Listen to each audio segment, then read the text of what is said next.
Hey everyone, welcome back. Happy Friday. I hope everyone's having an incredible day. Welcome to another incredible episode of the Gathering Movement. I'm here today with the beautiful, radiant, joyful Shari Alyse, and just thank you so much for being here today.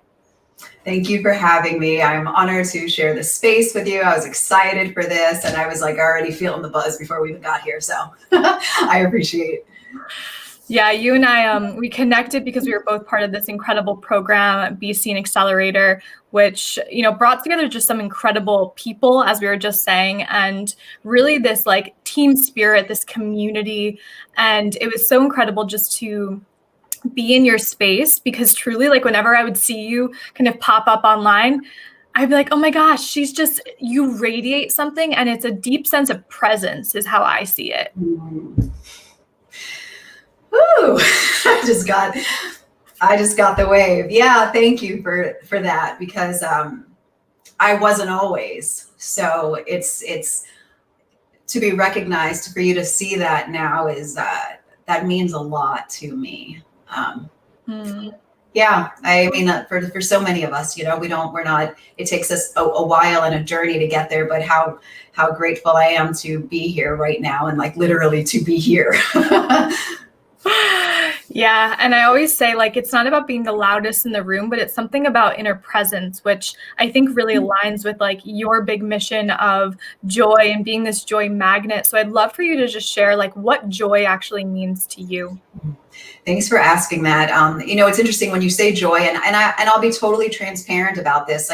When I even use the word joy, sometimes I could feel other people's thoughts about joy. It's fluffy, it's not real, or it's, not everybody can be that way. And I think I used to think that for a long time too, but I use the word happy, and there's absolutely, I believe, a difference between happiness and joy. And when I share this sometimes with people, they look at me like I have six heads, because I believe that joy can be felt in pain. I believe joy can be felt in grief. I think joy can be felt in sadness. Joy can be felt in the full human experience. And that's the difference for me between joy and happiness. Is, happiness is dependent on the things that are happening in our life. You got a job promotion. I'm so happy. You got this. I'm so happy. Oh my God. And then when things aren't going well, suddenly we aren't feeling happy. Joy for me has arrived when I've arrived. Yeah. It's being fully connected here with you in this moment, experiencing the full totality of life, which means all of our emotions. I love that you say this. I'm glad we're even starting here, because I've always found it so interesting that in this human experience, we have polarity everywhere. We have up and down, light and dark, we have joy, and we also have sadness. And I've always believed that it's in the moments of sadness and grief that we understand higher states like joy. Yes, absolutely. And, as we're often taught that we should only be up here. And I thought that too. And the whole toxic positivity and stuff, you're feeling something, but I'm not allowed to feel that, because, that's not what strong people do, or that's not what positive people, and you got to be optimistic, and the whole half glass full. And that was me for so many years, because it made sense. It was all right, well, if you have a choice between happiness and sadness, I'm going to choose happy, or I'm going to choose positive. But we're humans in this space and time. And so when I started gifting myself to be able to feel it all, that's when I started feeling my joy rising. And the gifting of allowing ourselves to feel that experience, it also gifts us with ourselves. I got to meet more of myself, because I wasn't trying to push those aspects or those parts of myself down. For you, what prompted you to go deeper and dive deeper within yourself to, navigate challenge, but also be able to see the beauty in the challenge? Because I spent so many years trying to run away from it. And no matter how much I tried to run and avoid what I was feeling, they just kept coming back. So it was well, I could keep just repeating this pattern, or I can try to do something different. And for me, that something different was to stop running and to actually face what it was that I was feeling, to sit with it, to try to not change it, to see what it had to say. And of course, it sounds easier than what it was. And I actually had a divine experience that put me literally on that path. And for me, that came in the form of, I was sexually abused when I was 7 years old.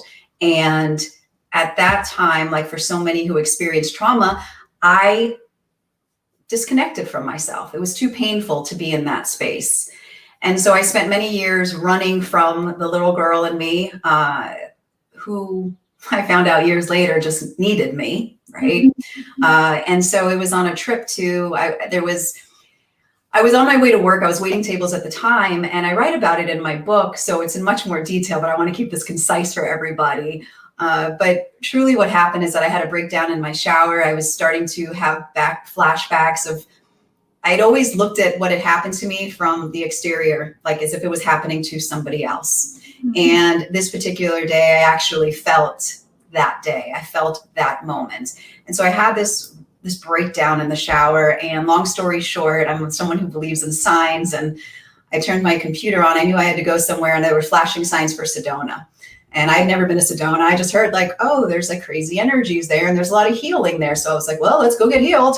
And I found my way to Sedona. And after quite an adventure there, I found myself having a conversation with my 7-year-old self. And and I always say to people, as real as I'm sitting here with you, so is she. And so I basically told her, like, listen, I have spent so many years trying to protect you. I need to let you go. I need to live my life.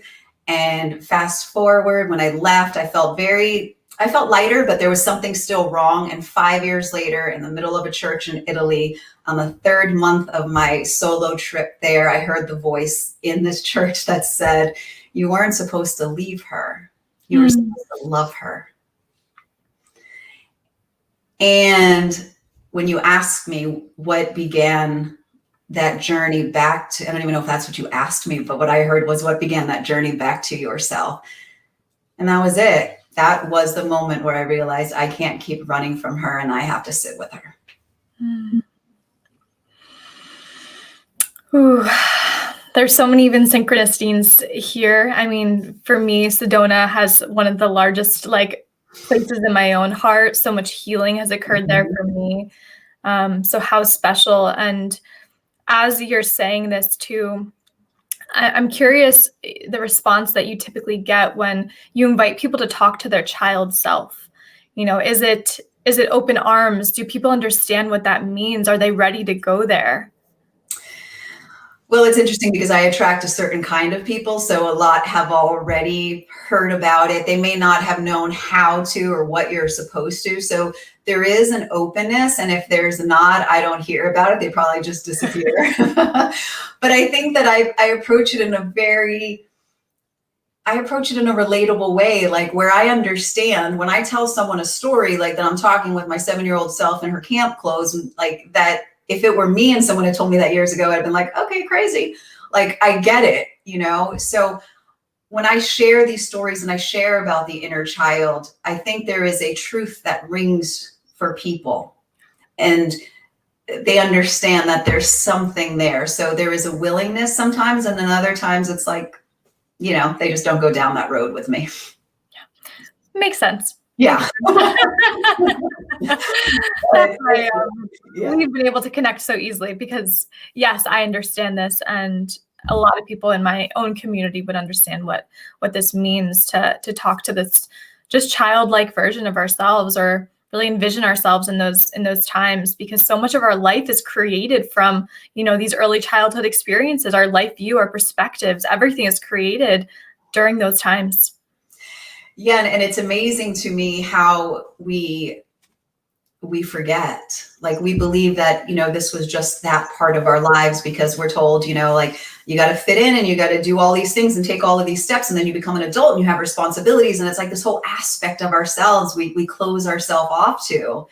And that's another, like, there's so many aspects of joy to me. Like, when I think of joy, I think about being birthed into this world and all of this freedom and this creativity and all of this magic that we have inside of ourselves. And that's who we really are, which is, is why we recognize it in children. Because when we could see the joy in children and we light up, we see ourselves. And, for myself and the people that I work with, and I think all of us, once we have that moment that has pained us, that has wounded us, is when we close ourselves off from that, because we were so vulnerable, right? Like we were in these open places, and then we learn that that's not safe anymore. And that's where I feel like we begin that disconnection.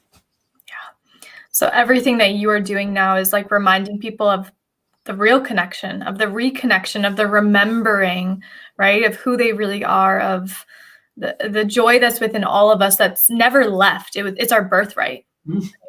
Yes, for sure. It's who we are. And, it was interesting because I didn't always get that. Of course, this has been part of my journey. Like people used to say, Shari, you're so happy. I would get that all the time. And every aspect of my life at the time, because after the trauma, I went down the typical, trauma coping mechanisms, all the things. Like I was in unhealthy relationships with men. I was partying a lot. Like I was doing everything to numb that pain. But people would always say, you're so happy. And because I was so disconnected, I thought maybe I was, but then I was smart enough or insightful enough to look at my behaviors and go, well, this isn't really my behavior of someone that's like really happy. And it wasn't until I took a missionary trip to Haiti after their earthquake in 2010. And I went there with all of these ideas and beliefs of how we were going to help them. And I was going to show up and I was going to love on them. And it was just going to change everything. And of course, as you can probably imagine, they changed everything for me. And what I saw and experienced and felt in the midst of devastation there was something that I had never experienced before. And that was the first time to me that joy was palpable. So, we were going to rebuild an orphanage. And so there were children without parents, and then there were children without limbs. And it was just a complete destruction. But right under their oak tree was a makeshift church that everyone was just singing and they were lighting up. And I realized then, I was like, this is what maybe people are talking about. This is maybe what they see, this part of ourselves that doesn't need all of this material things, that understands that this is just who we are. So it was, a moment for me. And just reminding me of the power of like the human spirit, and this idea of just like resiliency. In the book that was just published the other day called Legacy Speaks, it's all about women who have dealt with challenge, who have dealt with trauma, sexual abuse, and how they've been able to transmute that into something powerful. And to me, like you are the embodiment of resiliency. And I think beyond just us embodying that, what you and I are here both to do is empower people that they can see this for themselves too. God, I get so emotional because it's hard when you're in it to see your way out of it. And I always say, like, it doesn't have to look pretty. Like our journey doesn't have to look pretty, but if you just keep showing up for it. And for me, in the moment of my abuse, I don't know another way to explain this except that I knew that I was going to be okay. And right now I always know that it was a light. It was something inside that was like it was my guidance for me. And so no matter what I did and all the silly things that, that I tried to do, like I always knew that I would be okay. And that is what I kept reaching for and kept showing up for. And then you finally just turn that corner. And so I want people to know that they just have to keep showing up, and it's possible. At what point for you did you realize, I've had this experience, but you started learning, you started having more experiences of realizing that you're powerful, you're worthy. At what point did you realize, okay, I'm going to share this message like on a bigger and wider stage? When did that start to begin? Right when I started learning it. I've been drawn to that. Well, the first time I used my voice was at 7, because I did prosecute the man. So I was on a witness stand, telling a courtroom of strangers what somebody did to me. And so in that moment, I already knew that using our voice and sharing was powerful, like that it changed lives. They found that he had done this to other girls. And so I had learned that by sharing my truth that I helped other people. But I'd also learned that it hurt people too. So that was a journey of having to find the security and the okayness of using my voice powerfully. But as soon as I began like my own spiritual healing journey, like every time I learned something, and I don't know if it's a teacher in me or what that is, but it was like I was so excited and I just needed people to know. So I turned on video cameras like way before there were video blogs, now called vlogs, and MySpace days. And everything I learned, I was hiking here in LA and I just turned the camera on and just started sharing anything that I could, because I just wanted to make other people's journeys easier than mine had been. Thank you for using your voice when you did. This is something like I believe in so strongly, and we all have a story to share, like regardless of if we're actually, you know, doing this as a profession or whatever it might be, like we all have a story to share. And the way I see using our voices is like, it just gives us all permission. Like we're not alone on the journey, and anything that's ever told us that we're alone, like that's a lie. Don't listen to that. Right. Yeah. So thank you for just like taking the first step. Yeah. You're welcome. I spend a lot of time thanking my younger self for like being brave enough to not listen to what I was told would happen if I shared. And I still don't know where that strength came from, but every day I let her know how brave she is and how proud I am of her. And that's why I'm able to continue to show up and do it even when it's hard.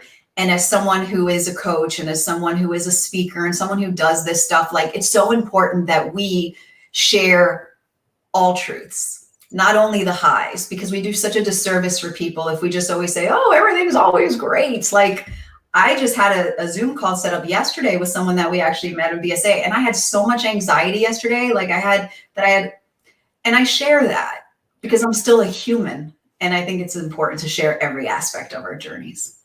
Yep. The way I see like leadership in the future is not putting leaders on a pedestal. You know, I think that's something that we've not done wrong, but has just been normalized in society to you know, put celebrities, put people of power on a pedestal. And what's happened is we've forgotten about the human experience, which is so much more than just, you know, looking perfect or being perfect. It's about everything else. And it's about reminding ourselves that we are not alone and that it's safe to show up. Yes. And it's been nice to watch the transition for somewhat like, you know, because authenticity and vulnerability became a buzzword. Like, and I remember, because I've been sharing that before that became a buzzword, but I got flack for it though, because I was told in a leadership position that I was running a company that I need to keep certain things under wraps. But I knew intuitively, like it didn't feel like me. I was like, no, I want to share this. Like I need to share this. And so it didn't always go well. Luckily, things are shifting, you know, where now everybody shares their story. But yeah, I hear you about, you know, this is what we need more of. Have you had many teachers or gone down a spiritual path? Have you had books that you've read that have been have guided you? Yeah. So, you know, there was nobody again, and I hate whatever. In 1981, when the abuse happened, it was like my voice is in my head, like trying to whatever they were doing. I'm like, I got this. So in 1981, there was no one, you know, talking about sexual abuse. The Me Too movement wasn't around, none of that. And so that includes my family who didn't know how to handle it. So from a very young age, I had to find my own way. I had to figure out my own emotions. And so that led me, when I was about 20, I had this devastating breakup. I was engaged with my college sweetheart. He cheated on me. I broke it off. And so I knew that I had to do something. And so I just started reading. I went down the book path. And one of the first books that I read was Conversations with God by Neil Donald Walsh. And that like opened something inside that made me think outside of my little bubble. Like, oh, maybe there's something bigger. And not just God, but something that spoke through, like it was very different than what I had learned about God. And so that sent me first on my path. And then it was, you know, the Wayne Dyers and the Marianne Williamson and, you know, Paulo Coelho, The Alchemist. I mean, just so much. Jan Van Zandt. So I did a lot of reading. And then I started, workshops and going to personal development conferences. And I got burnt out on all of that because I had to find my own voice in all of this.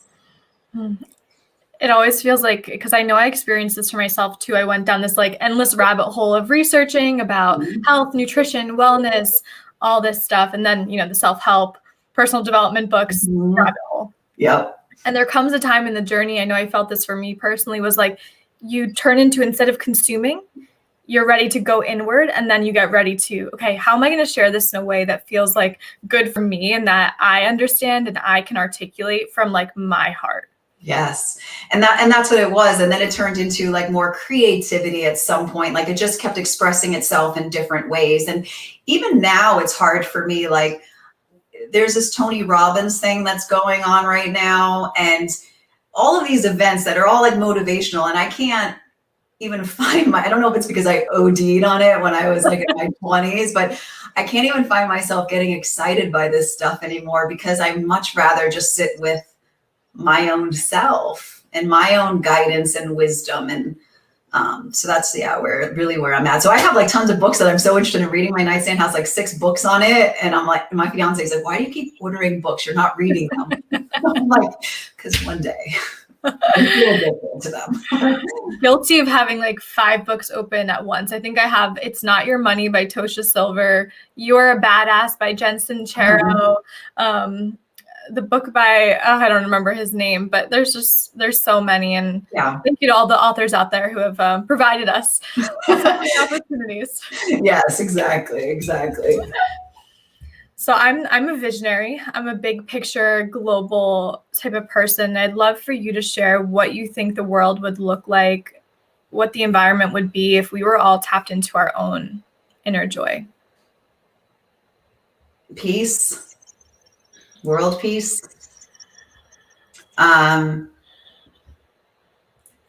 Authentic, real relationships. We would stop needing so much from others and just be able to enjoy and experience and bathe in the light of others without, having to feel like we need something to fill ourselves. Because that's what I feel like the majority of our relationships are. Like, how can I make myself feel better? How can I soften this wound a little bit more through you? And we often miss out on the beauty of somebody else.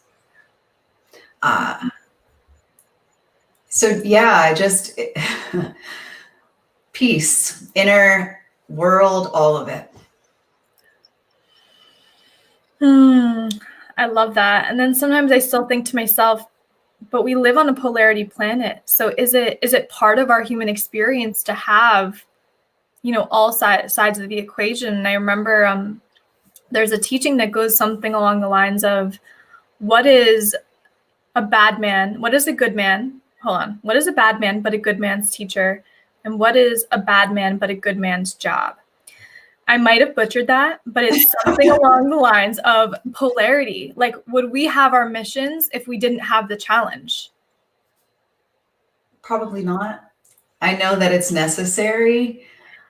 There's just so much pain, and to at least ease it a bit, like for people to just get that glimpse into who they are. Because there's only if you're willing to be open to it, will you see it, I think. Otherwise, you just might miss it. And to have this lifetime, this moment in time, and not allow yourself to see that, like, that's what I feel like if we could just connect to that joy, that we'd all just give ourselves that glimpse of that magic. No, I'm with you. Yeah. But you're right. I mean, we do need that, because we wouldn't know one thing without the other. Maybe we wish it wasn't to the extent of pain that people have gone through, but joy to me, and on the vibrational scale, joy is the highest. Joy and love are, the highest vibrations that we can attune to. So just providing people that opportunity to find that, but not through anything external. Yes. I think that's, if I leave anybody with anything today, is that joy is experienced just through the connection with yourself. That's it. It's so simple. Right. And challenging. Yeah. I mean, but it really is. And the simplicity, just don't try to shift or change anything about your experience. Just sit with it.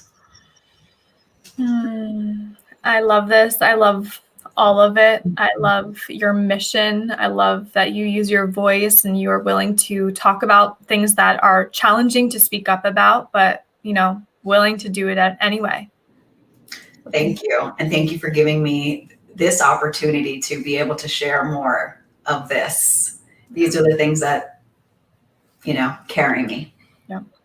So what's next for you? How can people contact you? Do you have anything coming up? I do, actually.